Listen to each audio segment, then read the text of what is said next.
Hello, I'm Sinner, and I'm back again with another review of another book of the Nicomachean Ethics right after I've finished reading it. And it's just a quick overview of what it's about and what I think of it. So, one thing I gotta say, first of all, is that this one took me a while to read because I was being lazy. So, it's sort of like the start of the book I'm a bit more rusty on, but the later end I know more about. So the book starts off by like defining justice and defining what it means. And basically, it's just that justice is virtue in regards to other people. So if you act towards another person in a virtuous way, then you're being just, and if you don't do that, you're being unjust. Um, and yeah, there's a quote here which I'd like to read. It is clear from what we have said what the difference is between virtue and justice in this sense. They are the same, except that their essence is not the same. That which, considered in relation to somebody else, is justice, when considered simply as a certain kind of moral state, is virtue. So it's about being nice to other people. And he goes into like the particulars of it, and he sort of lays out this idea that it's almost like every action that, morally speaking, between two different people or parties is sort of like a, um, how do I put it? Like a transaction, like a trade.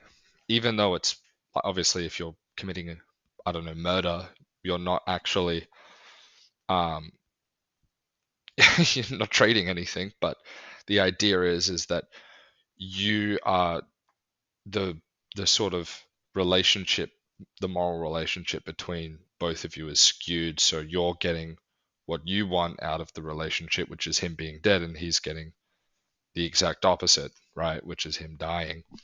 And that means that it's an unjust or unequal transaction. It's not equitable, and that's why it's bad. That's why it's unjust, guys. Keep that in mind.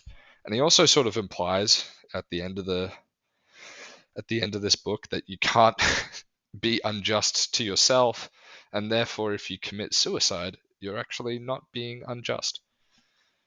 Um, but yeah, overall, it's fairly interesting. I've never really seen someone come up with this idea of justice being this sort of transaction system between two people. And he sort of builds on a lot of ideas that he already talked about, like whether or not uh, voluntary or involuntary behaviors are just or unjust. And he actually, and by the way, the answer is if you do something involuntarily, it's not really an injustice, like, or you're not really morally culpable for the injustice that's caused because you didn't intend to do it. Um, but yeah, he also touches on, which I kind of liked, the politics, where he starts going over law again. Um, I forget what is the context. I mean, it should be obvious. The book is about justice. Um, oh, and he does all this arithmetic stuff like at one stage, and I didn't get any of that. I found that so confusing. He tried to explain like how it's transactional through with using arithmetic, and it was just like bleh. Um, I think he was just talking about when he brought up law again with legal justice. He brought back into question this idea which he talks about in the politics, which is this idea that in the politics he says that any law that a legislator makes is a sort of, um, what would you say? It's more of a guideline. It's not like an objective rule. It's like, let's say you make a rule that's against theft, right? The legislator will write that law out, and then everyone agrees on it, cool. But if, for example, someone who is starving steals bread, they might go to court, and even though they've technically broke the law, well, that's the law is a general guideline. We can understand that this exceptional circumstance breaks the rules, so we let it slide. By the way, I think that's a really good system for justice.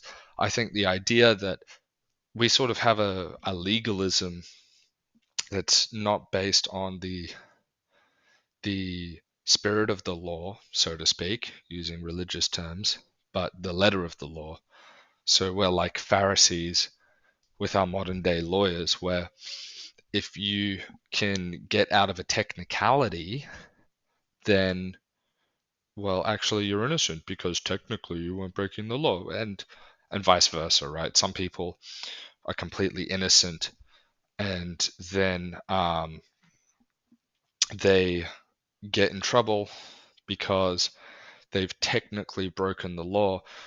For example, um, in WA, where I live, Western Australia, you can break the law by using pepper spray on someone, right? Because technically you have a weapon that you used on someone, right? So women, hypothetically, if they were to be attacked by a stranger and were to pepper spray that individual, they would actually get in trouble for pepper spraying someone and using a weapon. So obviously that's not good. But yeah, that's just a tangent. Overall, I think it's